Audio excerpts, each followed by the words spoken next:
This weekend we hear again the gospel of the Transfiguration, when Jesus goes up the mountain with Peter, James, and John and is transfigured. He's sparkling and dazzling, and light just shines from his garments, and this incredible scene with Moses and Elijah happens. And you might wonder why he does this, like why in this moment his humanity seems to kind of slip off of him and his divinity, his godliness shines forth. Well, I think it might have something to do with the fact that at this time in Palestine, there were a lot of messiahs, or people who said they were messiahs. There were a lot of people who claimed to be prophets, or that other people thought were prophets. And a lot of them went to go and die, and they were crucified or killed in some way by the Romans. And so as we go forward in the story, had Jesus not revealed to his disciples who he really was, had this incredible experience, they might have been tempted.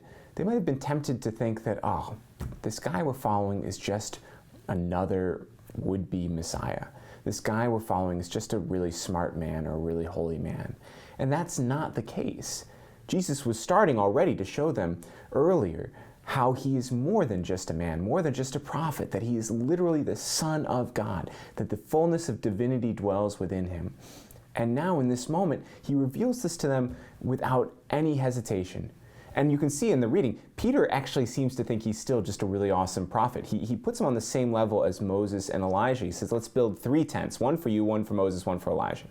But then this voice comes from the cloud, and the cloud was always a symbol of divinity in Israelite scriptures. And this voice comes from the cloud and says, this is my beloved Son. This is my beloved Son. And so Jesus makes clear, the Lord, the Father, makes clear without any sign of a doubt that Jesus Christ is God. He's not just some man. He's not just some great teacher. He is God. And that will give some consolation and some strength to the apostles going forward as they get closer to Jerusalem, as they get closer to Good Friday.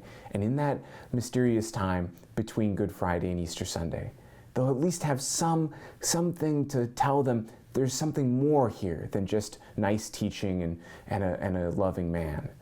And that same thing is important for us, because as we go through this journey of life, as we approach the Calvaries of our lives, the periods of suffering, it can be easy for us to doubt about our faith and say, oh, this is just some nice teaching from one of many religions.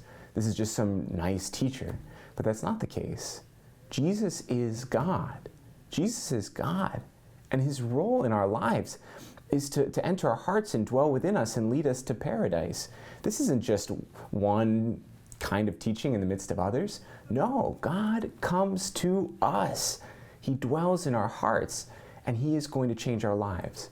And we can hold on to that. We can hold on to that transfiguration that happens within our own hearts when all the sufferings that we face and all the difficulties of this life, because we know that our God loves us so much that he would give himself up for us and come to us here on earth. And that's what we'll be talking about this weekend. Hopefully we'll catch you there in the pews. Thanks and God bless.